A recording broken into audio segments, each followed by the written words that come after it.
Hello everyone, আসসালামু আলাইকুম।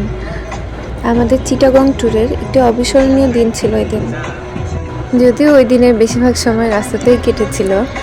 আমরা ওই দিন গিয়েছিলাম বাঁশখালীতে। Then something changed.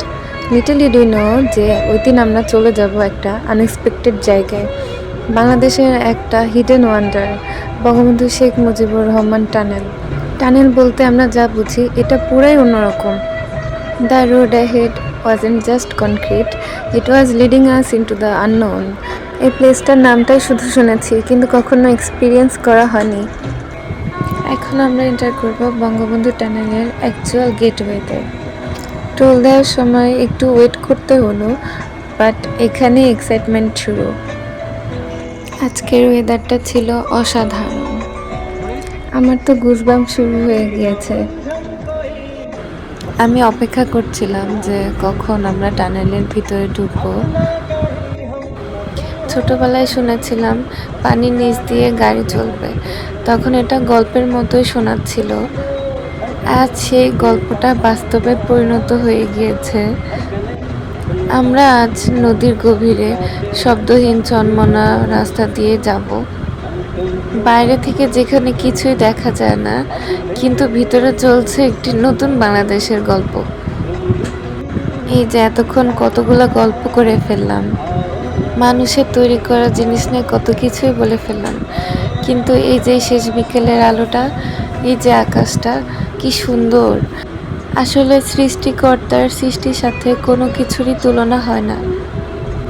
আল্লাহ আসলে সব কিছু জানেন, আর সব কিছুই সঠিক সময়ে দেন। আর এইসবের জন্য শুকরিয়া আদায় করে শেষ করা যাবে না। অবশেষে আমরা টানেলের দ্বার প্রান্তে চলে এসেছি। ট্রাফিক সাইনবোর্ডে লেখা আছে drive slowly, no over speeding. তার কারণটা একটু পরে বুঝতে পারবেন। নির্জন রাস্তা আর সুন্দর একটা প্লেলিস্ট, লং ড্রাইভ তখনই হয় মুগ্ধকর। টানেলে ঢোকার কিছুক্ষণ পরে গানটা বন্ধ হয়ে গেল, কারণ টানেলের ভিতরে নেটওয়ার্ক থাকে না।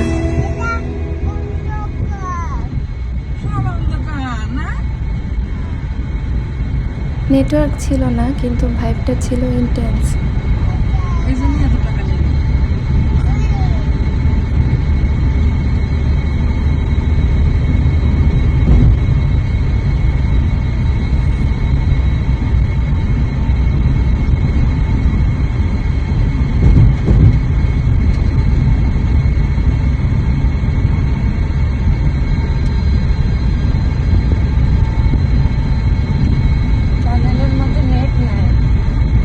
তারপরে এখানে এই যে রাস্তাটা না খুবই পিছলা, মানে অন্য রাস্তা যেমন একটা রাফ আছে যাতে করে হুইলটাকে ধরে রাখে না। যদি গাড়ি এদিক ওদিক ঘোরানো হয় না, এটা অ্যাক্সিডেন্ট হওয়ার সম্ভাবনা খুব বেশি।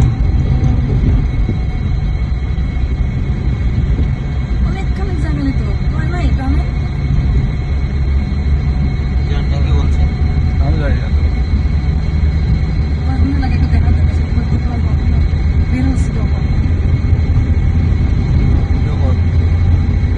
ভিডিও আমাদের মনের মধ্যে একটা জিনিস বারবার ঢুকছিল, what's waiting on the other side.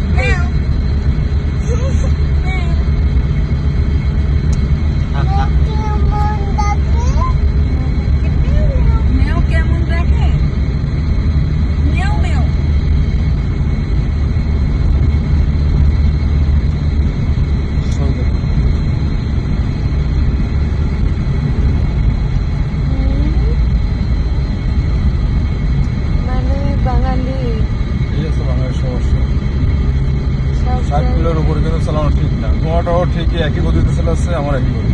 ও মাত্র করে 65 থেকে 70 চলে যাচ্ছে। এতে এখানে এক্সপেন্সার 60 কিলো।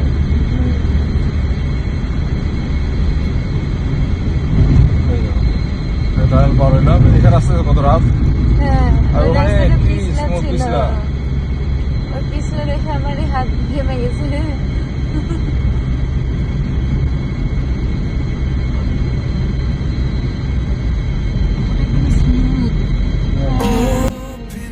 এটা কি আসলে নদীর মধ্যে দিয়ে আসছে? মানে এর উপরে পানি না নিচে পানি?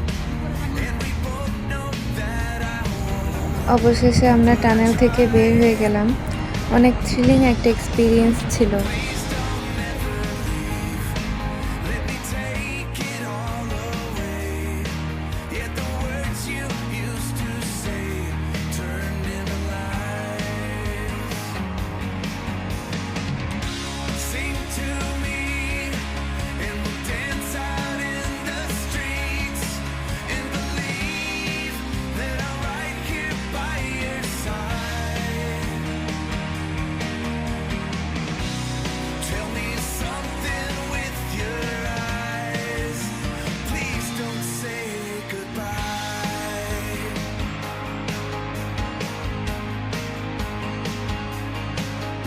এতক্ষণ আমাদের সঙ্গে থাকার জন্য আপনাকে অসংখ্য অসংখ্য ধন্যবাদ।